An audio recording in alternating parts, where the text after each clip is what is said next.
Good afternoon, friends. New day in the shop, a little bit of a different view today. Today I'm going to talk to you about online sales. And I'm going to hit on a topic that kind of hits home for me. Maybe you've considered being an online retailer. Maybe you're looking into getting into selling on eBay or selling on Marketplace or selling on whatever platform or on your own website, but you don't know where to start. For me, the start is in the photography. Now, I'm not going to say I'm an expert by any means. I'm just going to give you some of my how-tos on what I think is necessary in taking good pictures. Now, I'm sure most of you have seen this where you see a listing on something, eBay or even Marketplace, and it has one picture, maybe a couple of pictures. Maybe the pictures don't all make sense. Like you see the main picture is what the item is for sale, and then the second picture is not the same thing. I see that a lot where you'll see a vehicle for sale, for example, and you're looking at a 1999 Ford Ranger, and the next picture is a snowmobile, and then the third picture is the back of the Ford Ranger, and you're going, what exactly am I buying here? Or you're on eBay and you can see that whoever's taking the pictures has moved when the camera was about to flash, and then the picture is blurred, the lighting sucks, what have you. And a lot of times that hurts you as a seller because the person on the other end looking at the pictures doesn't know exactly what they're buying. They're not confident in what they're seeing. They could be getting a great deal, or they could be really getting a poor deal. Now, I will admit that I have bought things off Marketplace with poor pictures and gotten a very good deal. And I went to see things on Marketplace that were represented kind of poorly through the pictures, and once you got there, I wasn't able to buy whatever it was I was looking at. It was a motorcycle. We'll just go with that because that's the last thing that didn't work out for me. I was looking at a motorcycle on Marketplace. I wish I had the listing still. The pictures were actually really poor. The motorcycle was not together. It was all part. And what they had is they had shelves of what was for sale with the motorcycle.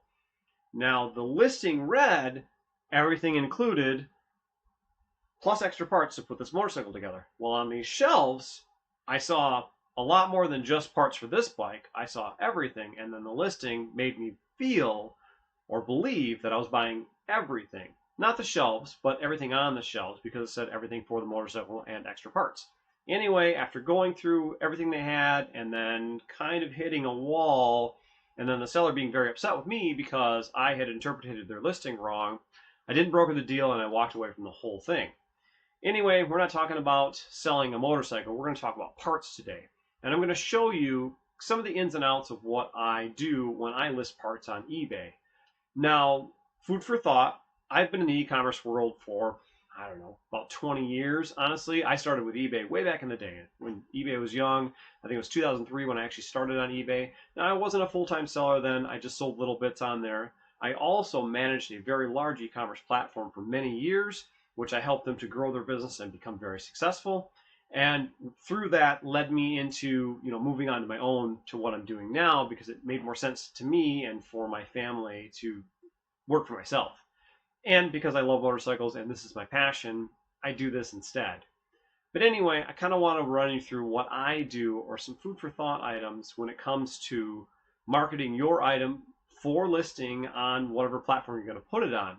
I'm going to move the camera here. I'm going to show you my little setup. Now, I know the space is cramped. I know you can see a lot right now, and it's really messy. Now, when I'm taking pictures, you won't see most of the things on the sides because I am very focused. And we'll get into that in a minute here. But first things first, I want to go ahead and get the camera set up so you can see what I'm doing, where I'm at, and what I'm working with. The area in front of me here is my photo area. This is my photo station, my packing and shipping station, my kind of all-in-one spot where I do a lot of things.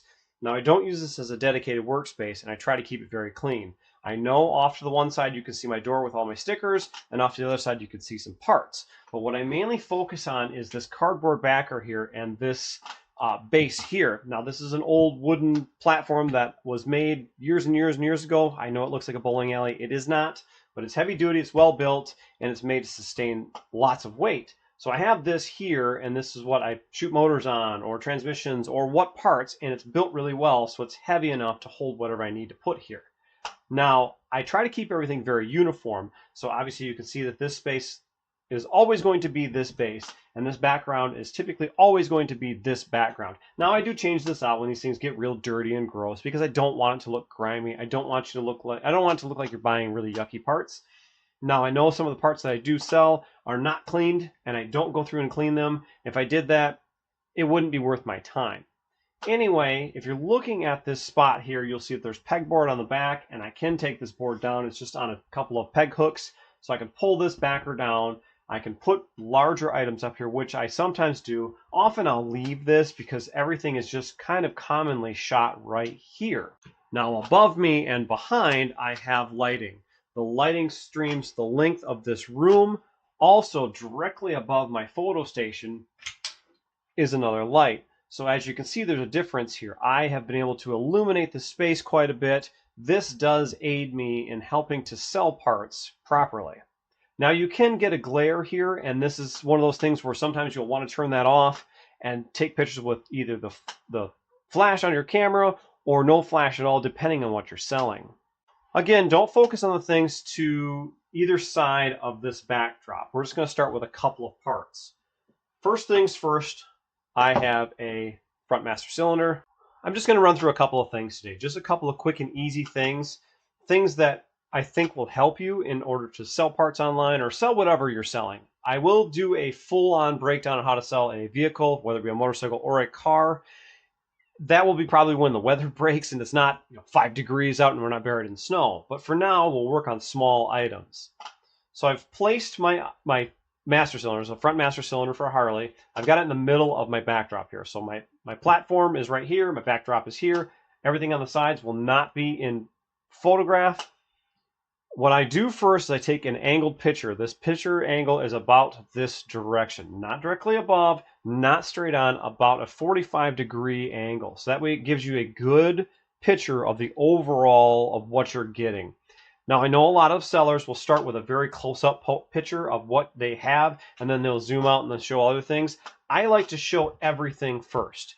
Now, there's a good thought process on both because it's going to make the buyer want to click the rest of the pictures, but I like to show everything so it gives them even more of a reason to look and see what they're actually getting. Anyway, the first picture is at a 45-degree angle. The next picture is straight down. Then I'll take a picture of the front.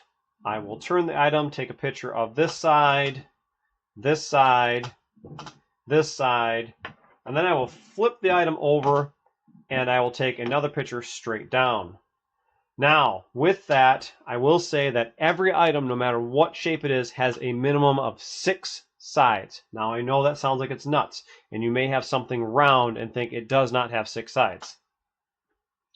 Let's just take this gear for a second here just to look at it. Now we can take a picture of it. Again, a 45-degree angle, a straight down, a straight on. Now I will turn this 4 times to show each one of these gear teeth to see what it looks like. Then I'll take a picture of the bushing and then the opposite side and the same thing. That just shows you that there's a minimum of 6 sides. Back to the brake master cylinder, I will take the banjo bolt out. I will show the threads up close on the banjo bolt. I will also show the threads inside up close on the fitting of the housing here just to show what condition they're in. Because these get wrecked and you want the buyer to see that they're in good shape.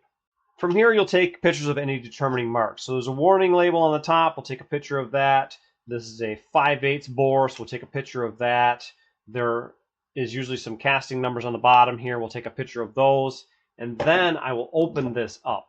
Now again, some of these things are really hard to take apart, and if you can't get it open, don't fight it to break it, because if you've broken it after you've already started taking pictures, it's not worth going back through and taking the pictures again. I mean, it is, but it causes more problems because now all the pictures you've taken don't show a broken item, and you'll have to erase what you did and start over essentially. Now what I like to do is I like to show the inside of these. So what I'll do is I'll take the cap off here. I like to flip the cap upside down because there's usually a casting number, a date code on the bottom of that. And then I also like to take the seal out and flip that upside down. So I'll take a picture of all of the parts here. Obviously take your screwdriver out of the way so it's not in the pictures because the screwdriver is not for sale. I'll take a picture of the bore itself, the seal, and then the bottom side of the lid here just to show all of the parts. Now talking about that screwdriver, if that were in the pictures and the buyer that was looking at your listing saw that, would they know that it doesn't come with the item that you're selling? Now most people would guess no. But if you have a cluttered background, everything's a mess, you're taking a picture of whatever that item is, a buyer may not understand what they're actually getting. That's where it gets confusing. It's one of the things that drives me crazy is having a background that's absolutely cluttered. Now I know that that's really hard sometimes if you have a large item to take a picture of what that large item is and not show everything around it. Case in point would be something in a storage unit. Let's say you have an old car and it's been in the storage unit for the last 40 years. You've inherited it and it's surrounded by everything else.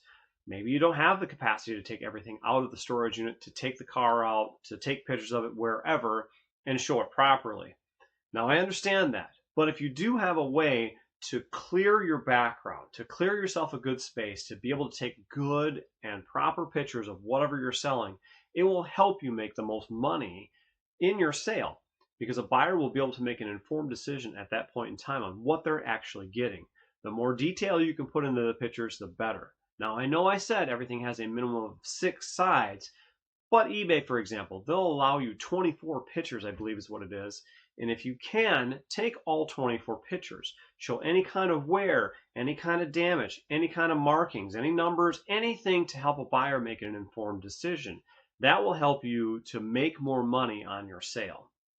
Now, with something like this, if you don't know if it works, one of the things you can do while you're here is bench test it. Sometimes I'll push the lever here and I'll hold my finger over the end and see if I can get any airflow. There was fluid in this and I've actually pumped all the fluid out, so I know that this does work. A lot of times when you have parts or you have things sitting around and you don't know if they work, see if you can do a bare minimum test on all of these things to see what you can get and see what your results are. Now, obviously, I've made a mess here, and I don't want to leave all of this oil or this brake fluid all over my space, so I want to go ahead and clean this next. Again, another plug for Dawn. I really wish Dawn would sponsor me. If Dawn wants to sponsor me and my channel, I'd greatly appreciate it. I do use a ton of their products. I definitely believe in it, and their power wash always comes in and works out great. Cleans up a lot of oil and a lot of residue and keeps this space looking pretty darn good. Now, I know that this is pretty beat up, and it has some Mars in it, and it's got some really deep grime in there that's never going to come out, but as best as I can keep it clean, I try to. Since we're on brake master cylinders, we will go with the front brake caliper. Now, I know these two pieces were tied together at some point in time, and I believe this works. I don't know. Now, I could go find a brake line, I could fill that master full of fluid, and I could test this. I'm not going to do that. I know that there was fluid in this. I assume it works, and I will have to write up a listing based on that information. Anyway, with this part here, you'd want to take your picture at your 45-degree angle. You're straight on from this side, again this side, now the top side, this side, and then we'll flip it over. Now, since this doesn't necessarily come apart, there's things you'll want to show inside of here that show how good of condition this is or is not. So I can unthread the mount. I'll take that apart and set that aside. I'll pull this carrier out if I can. There's a spring inside that's kind of holding everything up. Now that I have the caliper apart, I want to take my overall picture, individual picture, and then I want to focus in on the boot here for this piston. Now, this is a very important part here. You want to make sure to show that this is in good shape or bad shape, because if it's ruined, that means this caliper needs to be rebuilt. And because I don't know if this works right or not, I want to show the boot from this side and again from this side. This boot's in pretty good shape. My assumption is that it works. Now again, I'll pull my banjo screw, and of course we're going to lose fluid here. I've got a ton of fluid leaking out of this, but I want to take a picture of the threads on the banjo screw and inside the caliper. And because that banjo is out, now I can see if I can push this piston back in place and see if any fluid moves, and I can, and we can see that fluid is coming back up into the hole here for the feed line, so that means it does work. Now with the bleeder, you can go ahead and crack this valve if you want to. I typically do not do that, just because they can break, and I leave that up to the buyer. But I also put it in the listing that I have not messed with the bleeder. Lastly, things with mirrors. This is something that really kind of makes me crazy. Often you'll see an item with a mirror that has a really poor reflection in it, whether it be, I won't even get into it. You know what I mean. You've seen some of these things online, and this is one of those items that can really hurt a person selling an item. Best way I'll put that, I know that I don't want my mug in this picture here, so I don't want to be in this mirror. Also, the light from above here is really glaring, and it's going to create an awful glare on the lens here. So if you're taking a picture of this item with the light from above on, you're going to get that glare, and it's going to make the mirror itself look really poor. Now, some cameras I know cut that out. I don't have a fancy camera. I'm actually just using my iPhone. It does a darn good job, and it's part of the tools that I currently have. Anyway, what I would do is turn my light off. So with my light off, I won't have that glare.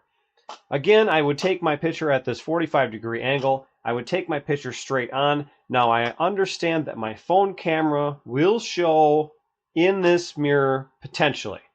Based on the angle of how you're taking this picture, you can avoid that. And it's going to be playing with this to try to figure out what angle to get this photo at to show that the mirror does have a good reflection and show something in it, but doesn't show you or your phone.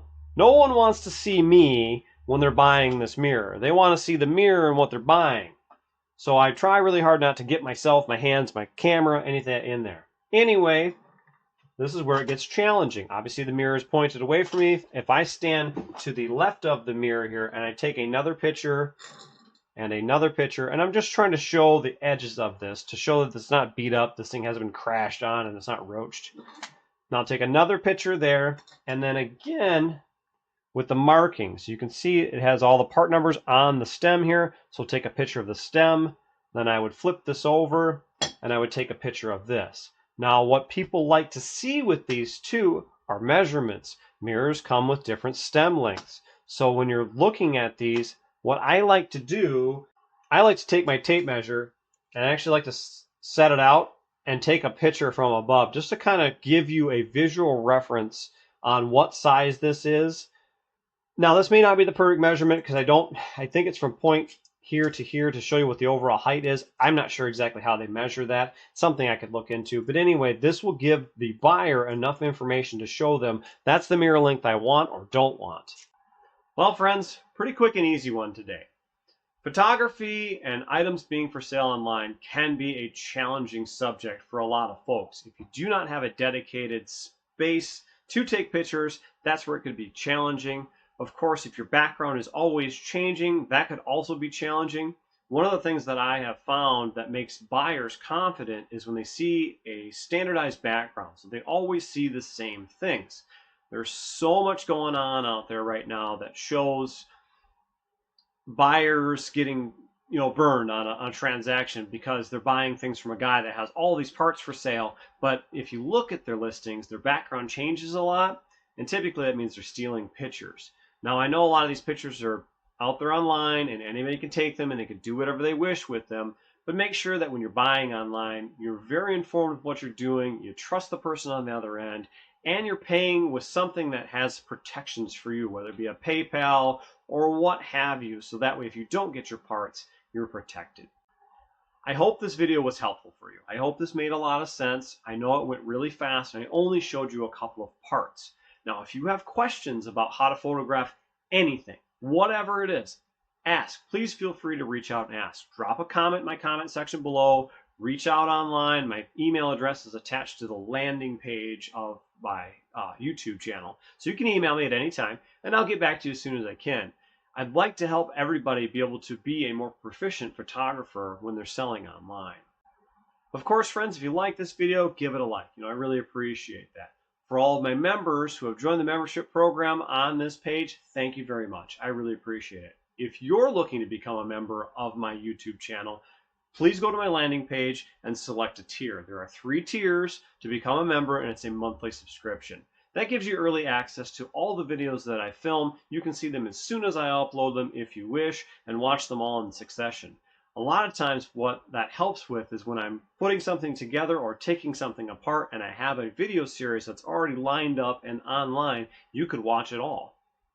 If you haven't subscribed to the channel yet, hit that subscribe button. You're really helping me out. My channel continues to grow. I thank all my subscribers for subscribing. I can't speak today and I apologize. But I thank you guys for being subscribers to the channel. I'm very grateful for that and I love what I'm doing here. I hope you guys do too. Anyway, that's it for this one. We'll catch you next time.